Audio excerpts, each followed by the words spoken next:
काय सांगू सुख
काय सांगू सुख संत संगतीचे काय सांगू सुख आपणा पाणी केली साधू थोर जाना साधू थोर जाना साधू थोर जाना कलियुगी इहलोकी तोची सर्वागती सम इहलोकी तोची सर्वागती सम शरीराचा भ्रमणी कला नामा म्हणे गाय दूध एक सार नामा म्हणे गाय दूध एक सार साधुयंत्र तैसा साधू थोर जाना साधू थोर जाना साधू थोर जाना कलियुगी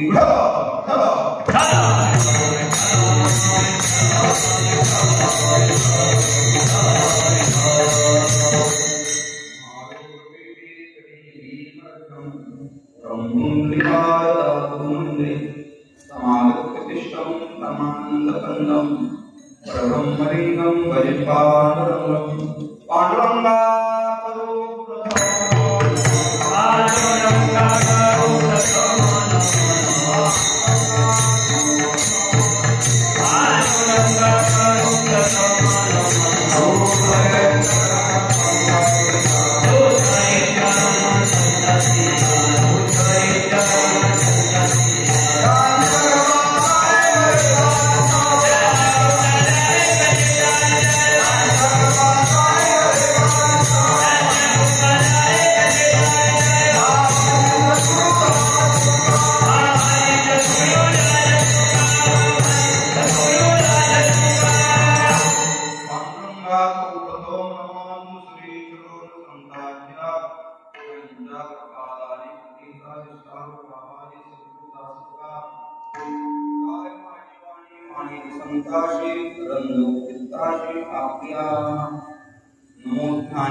नमो ज्ञानेश्वरा निवृत्ती उदाराला सोपान देव मोठाबाई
माता चरणावरी सांतांगोई दंडवत विश्रांती पावलो सांभाळा उत्तरे वाढले अंतरी प्रेमसूप शरण शरणी कनाला पायी माता ठेविला नका पावलो उदास पर्यंत मस्तकही पाया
संतांचं महत्व संतांच्या सानिध्यामध्ये गेल्यानंतर जीवाचा किती आम्हाला बदल होतो याचं महत्व प्रतिपादन करणारा अभंग आजच्या सेवेकर्त्यांनी बोललेला आहे.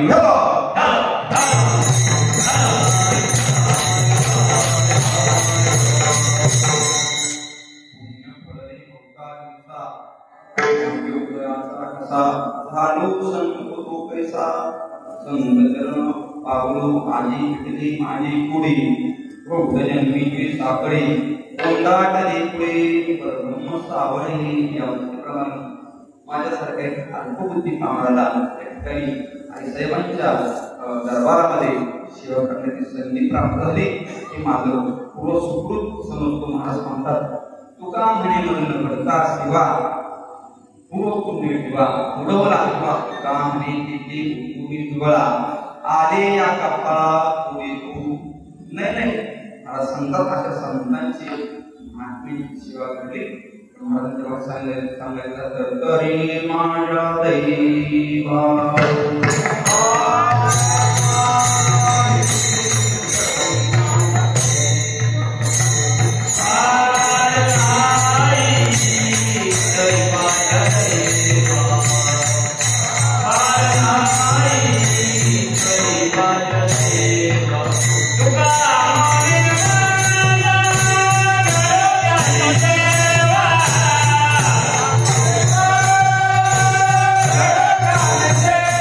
Wow!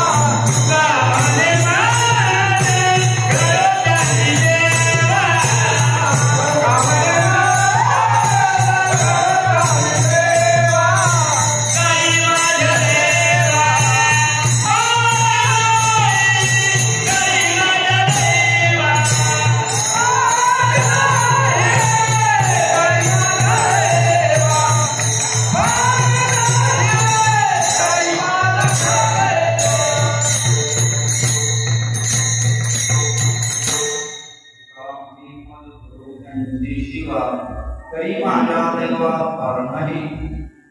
हा सारा आज आई साहेबांचा पुण्यतिथी जन्मदिवस आणि निमित्तानं त्या असणारी शिवा. तसं पाहायला गेलं तर ही शिवा अचानक या ठिकाणी माझ्यासारख्या आम्हाला प्राप्त झाली. काही सुद्धा म्हणजे आम्ही वारकरी शिरूर रामलिंग या ठिकाणावरून पायी दिंडी सोहळा या ठिकाणी आई साहेबांच्या दर्शनाकरता येत असतो. ही असणारी परंपरा गुरु कोंडाजीराव वगैरे त्यांचे एकनिष्ठ असणारे शिष्य गुरु भोसले बाबांचा अधिकार एका शब्दात एका वाक्यात सांगतो की ज्यांच्याकरता साक्षात भगवंतानं काम करावं असे असणारे त्यांना साहेब म्हणायचे. पोलीस खात्यामध्ये ते होते आणि पोलीसमध्ये असताना बाबांचा नियम असायचा की आपली असणारी निष्ठेची वारी बाबा पंढरपूरची आणि त्र्यंबकेश्वरची वारी विटीवर असताना सुद्धा करत होते.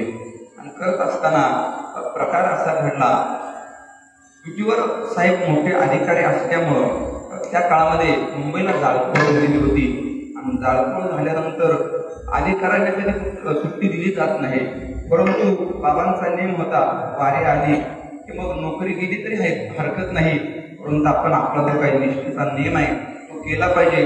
बाबा न घेता निघून वारीला गेले आणि साक्षात त्या ठिकाणी भगवंतांनी बाबांच्या ठिकाणी नोकरी केली. असा असताना अधिकार गुरु भोसले बाबांचा आणि त्यांनी ही घालून दिलेली परंपरा त्या मार्गदर्शनाखाली आपण सर्व मंडळी या ठिकाणी दरवर्षीप्रमाणे अनंत चतुर्थी हे आज असणारा आश्विन शुद्ध प्रतिपदा आई साहेबांचा जन्मदिवस या ठिकाणी सर्व मंडळी वारकरी मंडळी अनेक जिल्ह्यातील पुणे जिल्हा असेल, सातारा जिल्हा असेल, सांगली जिल्हा असेल आणि इतर काही जिल्ह्यामध्ये सुद्धा ठराविक मंडळी आहेत, परंतु कमी मंडळी असली तरी मात्र सर्व निष्ठावंत मंडळी या ठिकाणी बाबांच्या मार्गदर्शनाखाली चालत असतात.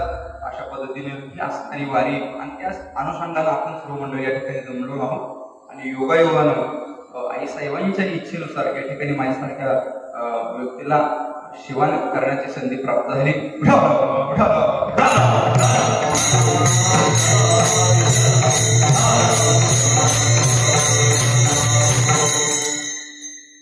आता तुमच्या पुढं चिंतन सेवा मांडायची म्हणजे आपला पेपर तपासून घ्यायचा. आता सर्व आपण काय बोलणार, सर्व ज्येष्ठ आणि श्रेष्ठ सर्व मंडळी असणारी आई साहेबांचा दरबार आहे. दरबारमध्ये आपण फक्त आपला पेपर तपासून घ्यायचा, बरोबर आहे का? नंतर महाराज सांगतीलच. या ठिकाणी ही असणारी आई साहेबांचा आजचा उत्सव की महाराज सांगतात ऐका आकाश दिवसावे त्यावरी थोर बवावे, किंवा आकाशाला जर आलिंगन द्यायचं असेल तर आपल्याला काय व्हावं लागतं, आकाश एवढं तरी व्हावं लागतं किंवा आकाशापेक्षा मोठं व्हावं लागतं, परंतु आपली योग्यता तेवढी नाही. माऊल सांगतात पिठोबी सांचोरी मापुरी सागरी मी नेमतो त्या परी प्रवृत्तीत या उक्तीप्रमाणे या ठिकाणी आपण ही तुम्ही सर्व साधू संतांनी माझ्यावर जर कृपेचा वर्षाव केला तर तेरी कारणी मी बोली रूपाचे रूप दावे. या पद्धतीने आपण ही चिंतन सेवा या ठिकाणी जगद्गुरु तुकाराम महाराज, ज्ञानेश्वर महाराज आदी संतांच्या प्रमाणाद्वारे सेवा पूर्ण करण्याचा प्रयत्न करायचा.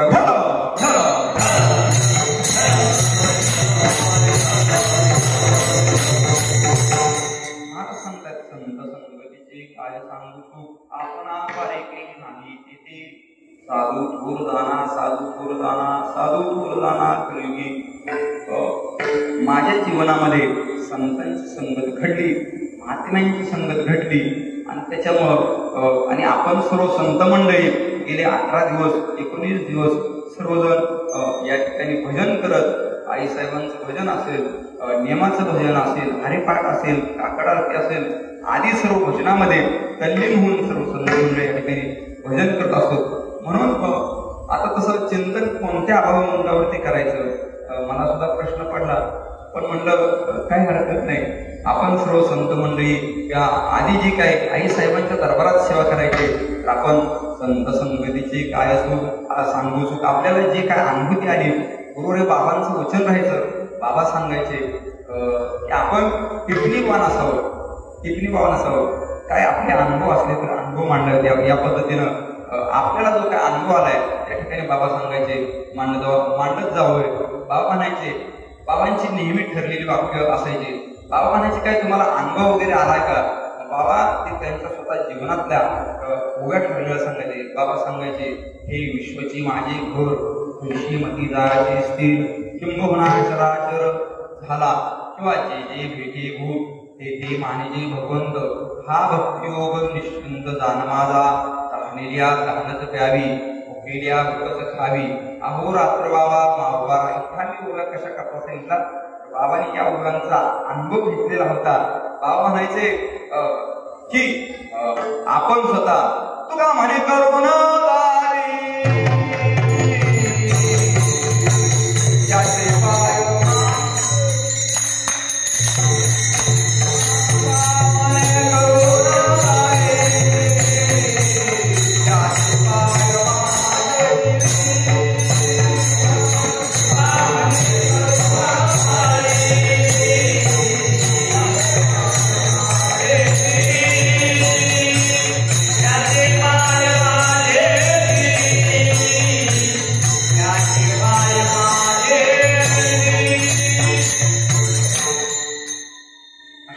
बाबा सांगायचे की आपण स्वतः वागावं आणि मग समाजाला सांगावं. या पद्धतीने महाराज सांगतात, संगतीची काय सांगू सुख आपणा बारीकी नाही. तिथे संतांच्या सानिध्यामध्ये गेल्यानंतर आपल्या जीवनामध्ये बऱ्याच काय गोष्टी घडत असतात.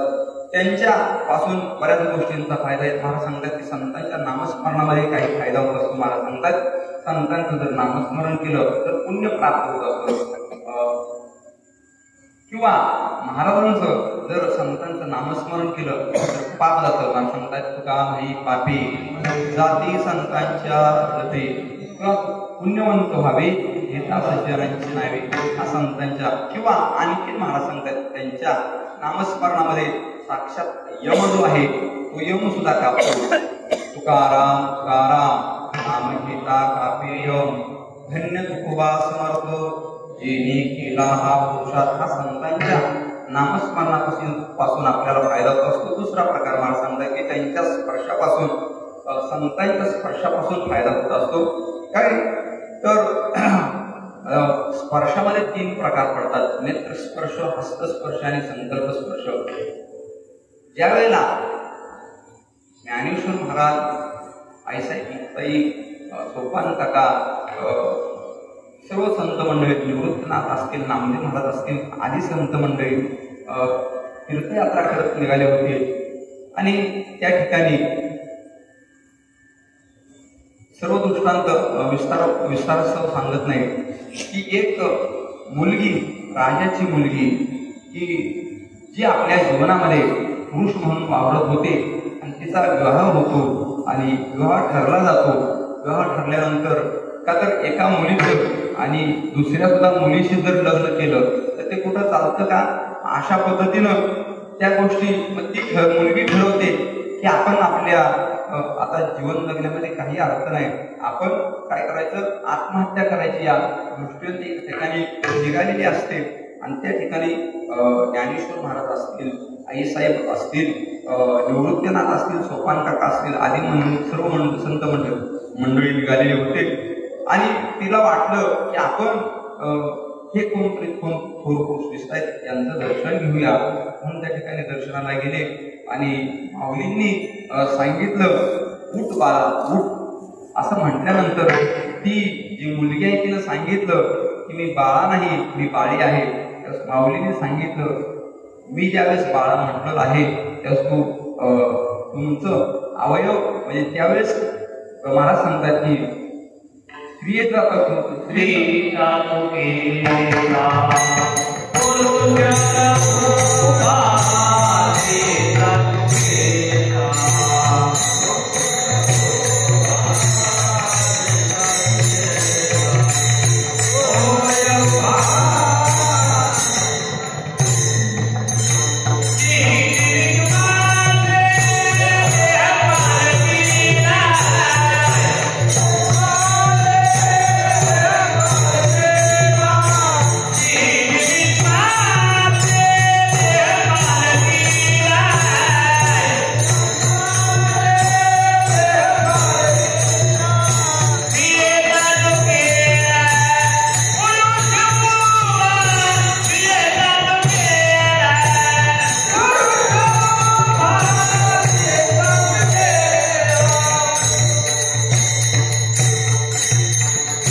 पद्धतीनं हात मस्तकावरती हात ठेवल्यानंतर स्त्रीचा पुरुष करण्याचं सामर्थ्य, हस्तस्पर्श, नेत्रस्पर्श, कृपा कटाक्ष न्याहाळिले, आपुल्या कधी वैसविली, वापर कुमार फिरे भक्ता ददले वरदान ही संत भक्ती.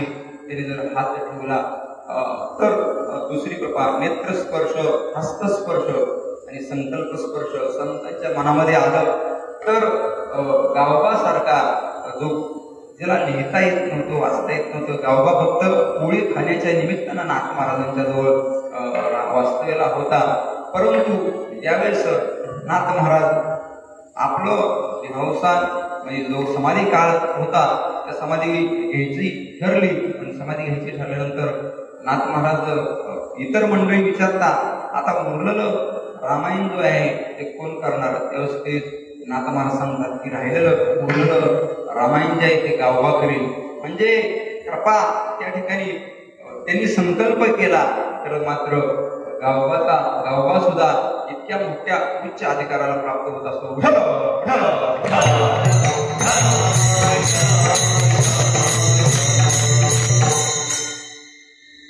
तिसरा प्रकार आहे संतांच्या आलिंगनाचा. महाराज सांगतात की आलिंगन भरे मोक्ष साईदुका जोडी, ऐसा संतांचा महिमा झाली बोलायाची सीमा. किंवा आलिंगने संतांच्या दिव्य झाली माझी काया, मस्तक हे पायावरी त्यांच्या ठेविता. म्हणजे संतांच्या आलिंगनामध्ये मोक्ष आणि सायुजता ही मुक्ती प्राप्त होत असते. चौथा लाभ आहे तो संतांच्या दर्शनापासून. महाराज सांगतात की त्यांचं जर दर्शन झालं तर जे आपल्या संतांच्या दर्शनामध्ये अनेक प्रकारचे लाभ प्राप्त होत असतात. सर्व सुखी आजी येथेची खोळली, संतांची देखील चरणामध्ये.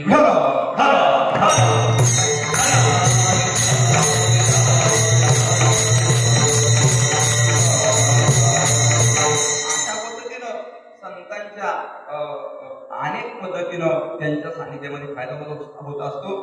परंतु जर त्यांची संगत केली, त्यांच्या जर सानिध्यामध्ये राहिलो तर किती लाभ प्राप्त होत असतो. ज्यावेळेस ज्ञानेश्वर महाराज नामदेव महाराजांच्या भेटीला गेले होते आणि त्यावेळेस नामयाची भेटी ज्ञानदेव गेली, लोटांगण घातली नामदेवी, देवनी अलिंगन तिच्या आपणी भरे, उजली आदरी यथाविधी धन्य तो सुरू, संत समागम करतसे संभ्रम आवडीचा. ज्ञानदेव म्हणे सुफल माझे जिने आणि स्वामीच्या दर्शने धन्य झालो. अशा पद्धतीनं ज्ञानेश्वर महाराज नामदेव महाराजांच्या दर्शनाकरता गेलेले होते.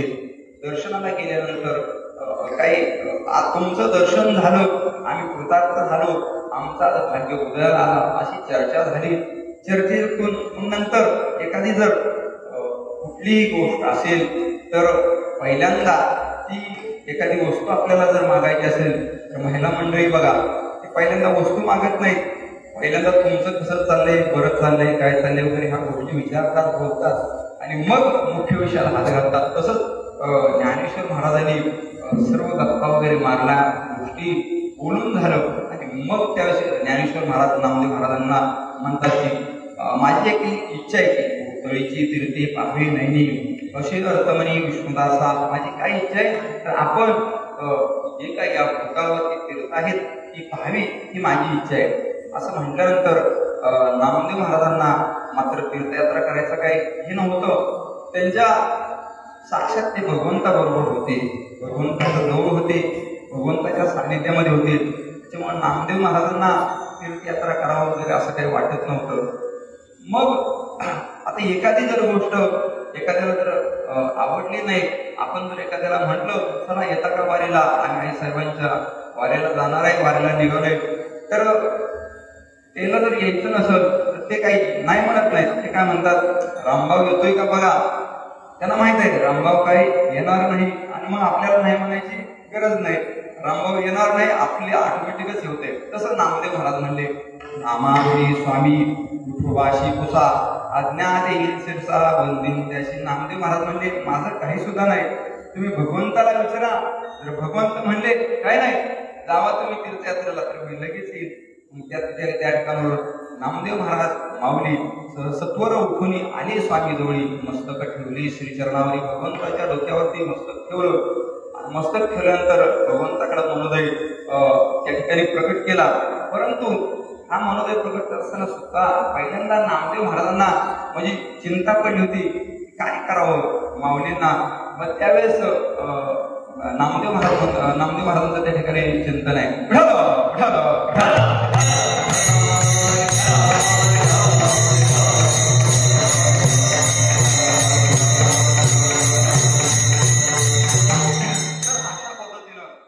भगवंताकडे गेले आणि भगवंताकडे गेल्यानंतर भगवंत पाहिलं आणि भगवंत हसायला लागले. हसुनी पंढरनाथ पाहि नाम्याकडे, म्हणे नवल तेवढे भाग्य तुझे, प्रत्यक्ष परब्रह्म मूर्ती ज्ञानेश्वर, करत तसे आदर संगतीचा, आयशे भाग्य जेणे सर्वस्वी साधावे, करीच जन्मा यावे विष्णुदासा. अशी की मी आणि नामदेव महाराज काय वेगळे नाही, आम्ही दोघे सुद्धा काय नामदेव महाराज आणि आम्ही दोघे एकच आहोत. प्रत्यक्ष प्रब्रह्म मूर्ती ज्ञानेश्वर, करतसे आदर संगतीचा, तो तुझ्या संगतीचा आदर करतोय. काही नाही, तुम्ही जावा, असं जावा आणि असं लगेच या. असं म्हटल्यानंतर नामदेव महाराजांना वाटलं की आता आपण नामदेव महाराजांना तर संत संगतीची तीर्थयात्रेची गरज नव्हती. आता भगवंतांनी सांगितल्यामुळे नामदेव महाराजांच्यावर वेळ आली. नामदेव महाराजांना तसं खरं तर पाहिजे तर संतांची संगत करायचीच नव्हती, जायचंच नव्हतं. आणि मग मात्र भगवंतांनी सांगितल्यानंतर नामदेव महाराज त्या ठिकाणावरून निघाले आणि भगवंत त्यांना बोलवण्याकरता गेले. आणि बोलवण्याकरता गेल्यानंतर स्वतः त्या ठिकाणी नामदेव महाराज म्हणतात की म्हणे कागा केशी राजा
राजा ओळविले माते नैशीचे संगाते सांभाळीत. म्हणजे माझ्याबरोबर भगवंत तुम्ही काय येत नाही, मला कशा करता माऊलींच्या संगतीमध्ये पाठवलं. कशा करता पाठवलं तर संत संगतीचा प्रकट व्हावा महिमा द्यावा भक्ती प्रेमा नामयाशी. संतांच्या संगतीचं महत्व नामदेव महाराजांना कळावं भगवंतांनी साक्षात नामदेव महाराजांना पाठवलं. आणि कीर्ती करुणी नामा पंढरी आला जीवलग भेटला विठोबाशी. तीर्थ करून नामदेव महाराज परत माघारी आले आणि भगवंताला भेटले. भेटल्यानंतर भगवंत सांगतात नामदेव महाराजांना तीर्थयात्रा सफळ व्हावया संपूर्ण, कैका उद्योपन विद्युक्त केली या कष्टांचे होईल सार्थ. ऐकेन ते एक विद्वत वचन माझे. नामदेव महाराजांना सांगतात भगवंत तुम्ही तीर्थयात्रा केली, तीर्थयात्रा करून आला आहात, तर तीर्थयात्रा सफल होण्याकरता उद्यापन करावं लागतं. आता उद्यापन महिला मंडळींना उद्यापन माहित आहे, मार्गशीर्ष महिन्यामध्ये सर्व भागात, तुमच्या भागामध्ये सुद्धा उद्यापन असेल ना, इकडं असं मार्गशीर्ष महिन्यामध्ये सर्व मंडळी तर सर्व भागामध्ये तो उपक्रम चालू आहे, त्याचा विस्तार करत नाही. ते उद्यापन कोणाचं होतं, ते आपल्यासारख्याचं उद्यापन नव्हतं, ते नामदेव महाराजांचं उद्यापन होतं. मग उद्यापनाचं आमंत्रण देण्याकरता साक्षात कोण कोण होतं, नामयाची पाठी साधी केशिराज कावयार चरणीचे स्वतः भगवंत नामदेव महाराज पुढं, साक्षात भगवंत पाठीमागं नामदेव महाराजांचा. का तर संतांची संगत करून नामदेव महाराज आलेले होते. त्यांचं देवणीची रजचरणीची माती धावत चालती मागे मागे, त्या पद्धतीनं नामदेव महाराज पुढे आणि भगवंत त्यांच्या पाठीमागं आमंत्रण देण्याकरता. मग भगवंत स्वतः एखाद्या वेळेस आईसाहेबांचा कार्यक्रम असला, उपक्रम असला, तर महाराज सर्वच लोकांच्या पर्यंत पोहोचू शकत नाही. अन्य काय महाराजांच्या बरोबर असणारे मंडळी त्यांना सुद्धा निमंत्रण द्यायला महाराज सांगत असतात. परंतु साक्षात स्वतः भगवंत त्या उद्यापनाचं आमंत्रण देण्याकरता गेले आणि गेल्यानंतर त्या ठिकाणी बरीच मंडळी आली कोणकर, आणि त्या ठिकाणी कोणकोण मंडळी आली तर तेथे त्या ठिकाणी निवृत्ती ज्ञानेश्वर जगन्मित्रा सोपानकरी आदी मंडळी, सर्व मंडळी आली. आल्यानंतर त्या उद्यापना आल्यानंतर ह्या मंडळीने नामदेव महाराजांना विचारलं, तुम्ही तीर्थयात्रेला संतांच्या सानिध्यामध्ये संगतीमध्ये जाण्याकरता नाही म्हणत होता, मग तुम्ही संतांच्या सानिध्यामध्ये गेला, संगतीमध्ये गेला, तुम्हाला काही फायदा वगैरे झाला का नाही? यश नामदेव महाराज शिवकथा घेतलेल्या अभंगाच्या पहिल्या सांगतात.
आपणा पारिती नाही तेथे साधू थोर जाना साधू थोर जाना साधू थोर जाना कलियुगी. अशा पद्धतीनं ते नामदेव महाराज साक्षात भगवंताला म्हणायचे आम्हाला कशा करता पाठवलं. तेच नामदेव महाराज पुढे सांगतात की त्यांच्या सानिध्यामध्ये गेल्यानंतर त्यांच्या संगतीमध्ये गेल्यानंतर संगतीचं सुख मी काही सांगू. नामदेव महाराज सांगतायत की माझ्याकरता शब्द आपले आहे. अशा पद्धतीनं संतांच्या सानिध्यामध्ये गेल्यानंतर आपल्या जीवनामध्ये आमूलाग्र बदल होत असतो. ज्या पद्धतीनं लोखंड आहे, लोखंड कसं किलो असतं काय त्यात असतं त्या लोखंडाचं भंगार 40 रुपये किलोचं लोखंड. त्याच लोखंडानं संगत परिसाची केली तर ते परत पुन्हा किलोनं मागून चालत नाही. ते कसं मागावं लागतं ग्रॅमनं किंवा तोळ्यानं. हा परिणाम कशाचा आहे तर फक्त पतन उद्धार संघाचा महिमा तेजावी आत्मा संत शिवी. पतन करायचं का उद्धार करायचा. आमच्यासारखी व्यक्ती म्हणजे सामान्य कुटुंबामध्ये आम्ही जन्म घेतला परंतु फक्त संगत बाबांची घडली. आमच्या बरोबरचे असणारे आमचे अनेक विद्यार्थी आम्ही शाळेत शिकत असणार सर्व कोण कोणत्या मार्गाला गेले कोण कोणत्या मार्गाला गेले. फक्त आमच्या जीवनामध्ये संगत बाबांची घडली वारकऱ्यांची संगत घडली. त्याचा परिणाम आज या ठिकाणी सेवा करण्याची संधी प्राप्त झाली. म्हणजे हा कशाचा महिमा आहे तर संगतीचा. म्हणजे पतन करायचं का उद्धार करायचा हा संतांचा महिमा आहे. संतांच्या सानिध्यामध्ये गेल्यानंतर संत समागम एकादी परी व्हावे त्यांचे द्वारे श्वानियाती. त्यांचा संतांचा समागम घडला आपल्या जीवनामध्ये कामाला येतच असतो. विसोबा खेचर आहे ज्यावेळेला माऊलींना मांड खाण्याची इच्छा प्रकट केली माऊलींनी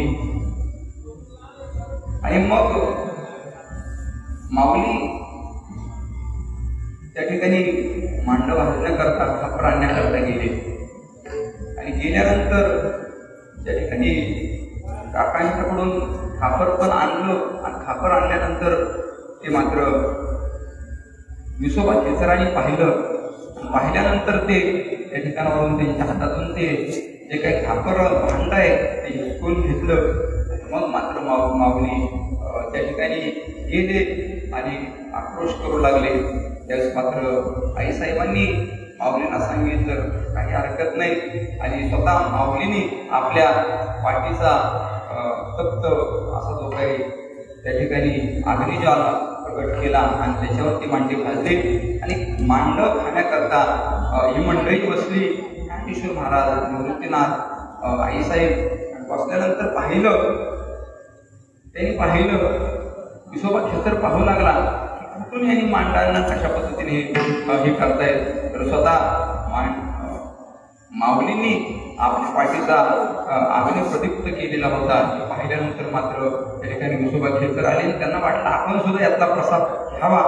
त्यावेळेस आईसाहेब म्हणल्या खेचरा सर असं म्हटल्यानंतर परंतु मात्र तो सुद्धा उपदेश त्या ठिकाणी विसोबा खेचरांना झाला आणि त्यानंतर विसोबा खेचरांची जी काही वृत्ती आहे सर्व वृत्ती बदलली गेली. अशा पद्धतीनं त्यांच्या म्हणजे कसा पण संतांचा संगत समागम कुठल्या काही एखाद्या पद्धतीनं जर घडला गेला तर तो मात्र त्या ठिकाणी खूप उपयोगालाच येत असतो. अशा पद्धतीनं ज्या वेळेला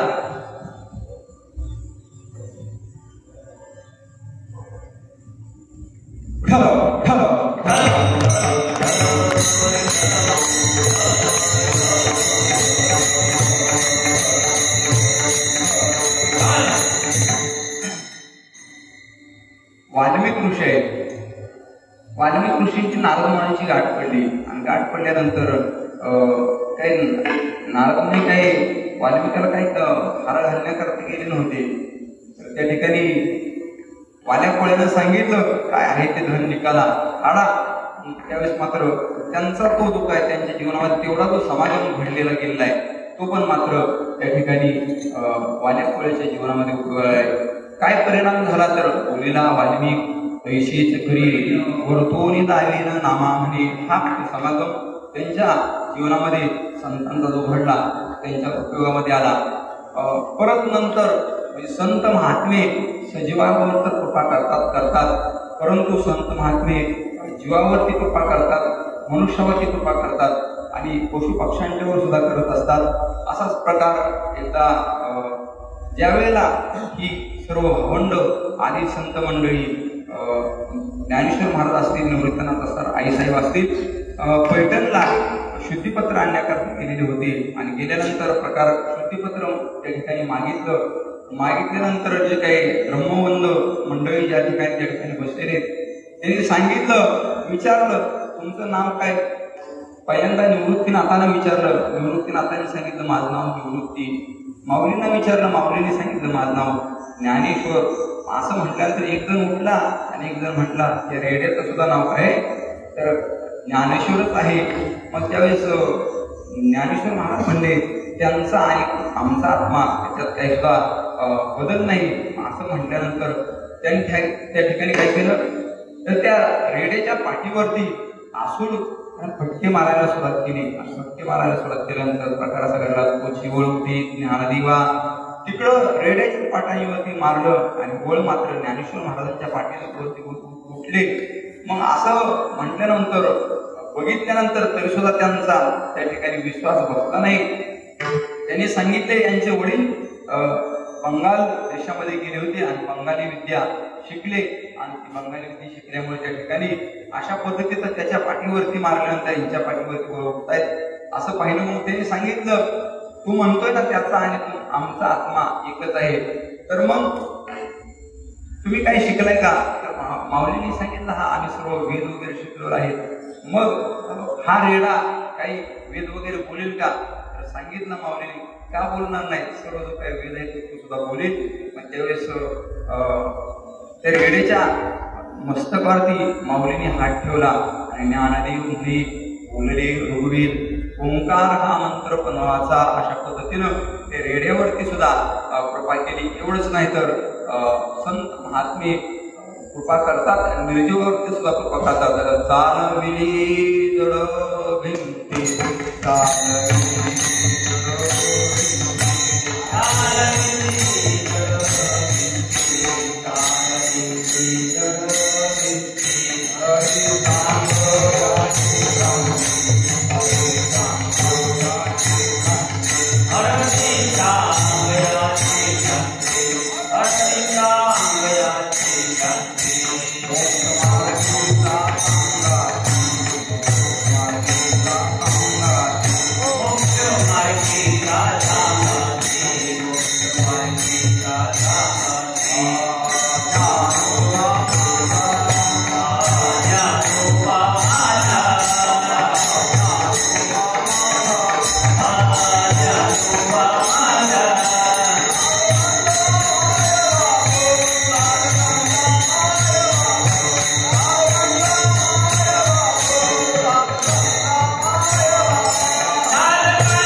ज्ञानोबा माझा. अशा पद्धतीनं म्हणजे ही जी कृपा आहे ते संत महात्मे कुणाचा सुद्धा उद्धार करू शकतात. म्हणून या समाजामध्ये कोण थोर आहेत तर महाराज शिवकाला घेतल्या अभंगाच्या दुसऱ्या त्यांना सांगता येईल.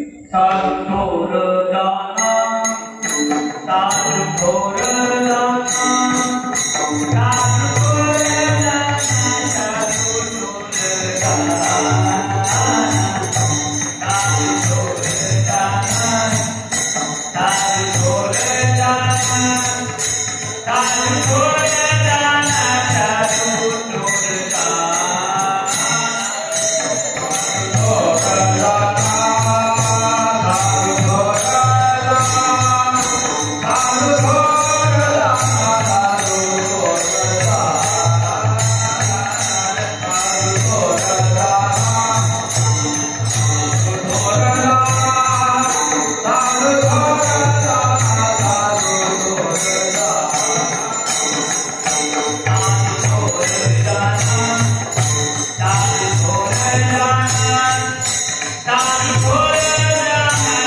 साधू महात्मे थोर आहेत.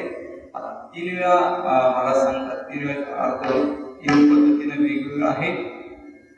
तसं काय महाराजांनी प्रमाण पूर्ण करण्याकरता 3 वेळा सांगितलेलं नाही. ज्यांच्या जिभेवर सरस्वती माता विराजमान आहेत त्यांना काय प्रमाण पूर्ण करण्याची कोणत्या पद्धतीची अशी आवश्यकता नसते. ती गरज आपल्यासारख्याला असते. आपण म्हणजे आपल्याला बोलायचं जर एक ठरवलेलं असतं तर आपण बोलताना मात्र दुसरंच बोलत असतो. म्हणजे आपण बऱ्याच गोष्टी ठरवतो पण तशा पद्धतीने होत नाहीत. अशा पद्धतीनं त्या ठिकाणी महाराज सांगतात, साधू थोर जाणार, साधू थोर जाणार, साधू थोर जाणार कलियुगी. मग ते महात्मे उतलावरती अवतरण झाल्यानंतर अशा पद्धतीने मला सांगते, इहे लोकी तुची सर्वाभूती शरीराचा भ्रमणे कदा. म्हणजे ते साधू महात्मे माऊलींच्या काय बोलायचं, माऊली सांगतात की पार्था दयाची ठाई वैषम्याची वार्ता नाही. विपुत्रा दुही का खंडाव्या जाऊ घाली, का लावणी दयानी केली.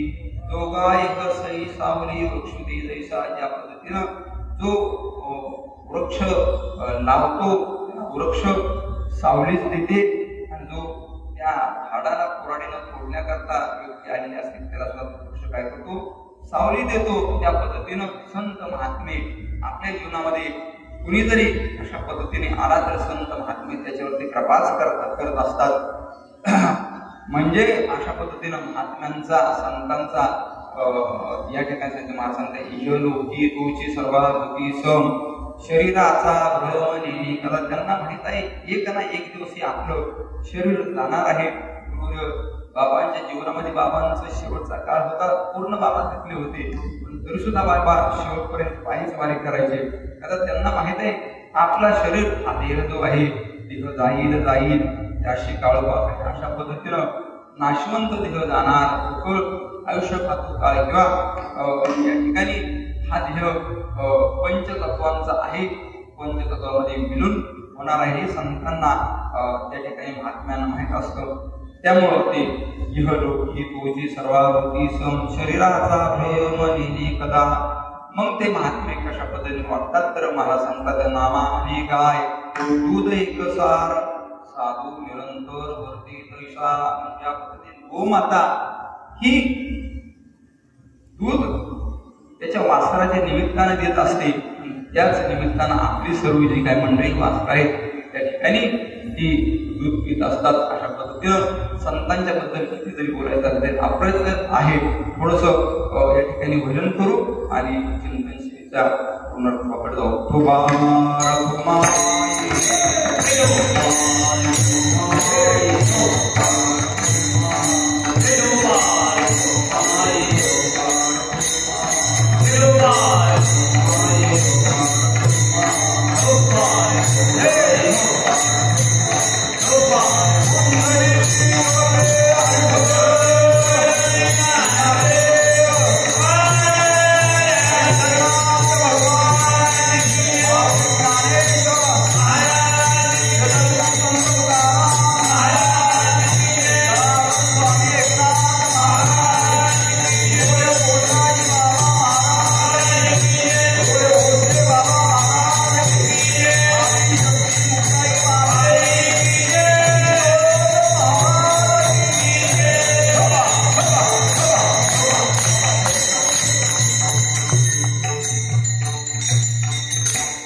नामा म्हणे काय उदयिक सार साधू निरंतर बोलते तैसा. या ठिकाणी मला बोलण्याची संधी प्राप्त झाली. तसं पाहायला गेलं तर आम्ही वारकरी आमचं काय भजन करणं आमचं एकच हे असतं की तुका म्हणते ते भजन प्रमाण काय थोरपण जाळा मिळते अशा पद्धतीनं. आणि या ठिकाणी आयत्या वेळेवरती मला या ठिकाणी सांगितलं गेलं की महाराज तुम्ही चिंतन सेवा कीर्तन सेवा आईसाहेबांच्या दरबारामध्ये एवढ्या आपल्याला भाग्य आपलं की आईसाहेबांच्या दरबारामध्ये या ठिकाणी सेवा करण्याची संधी प्राप्त झाली. मी माझं भाग्य समजतो. अशा पद्धतीने आता काय बोलायचं आयत्या वेळेस काय बोलायचं आता संतांच्या आपण सानिध्यामध्ये आलो म्हणून या ठिकाणी ही सेवा मांडण्याचा प्रयत्न केला. योग्य का अयोग्य करकली तैशी केली कटकट वाकडी का नेट देव झाली किंबहुना तुमचे केले धर्मकीर्तन सिद्धी नेले येत माझे जे उरले पायी कोण पायाच्या प्रसादे काही बोलू विनोदे मग क्षमा करणे संते नवे अंगभूत युक्ती नोहे हा उपदेश तुमचे बडबडलू शेष तुमचे कृपेचे पोषणे जन्मोजन्मी तुका नाही ज्ञानेश्वर.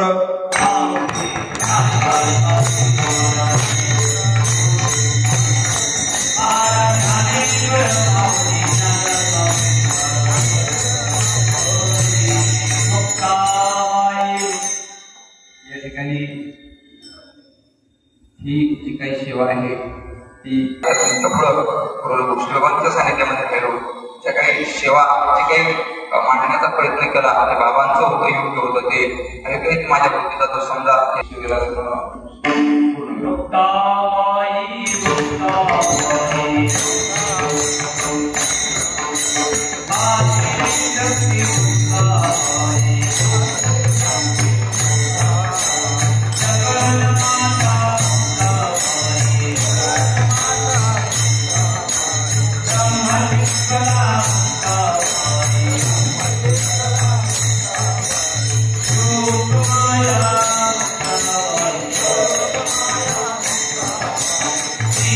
Thank you.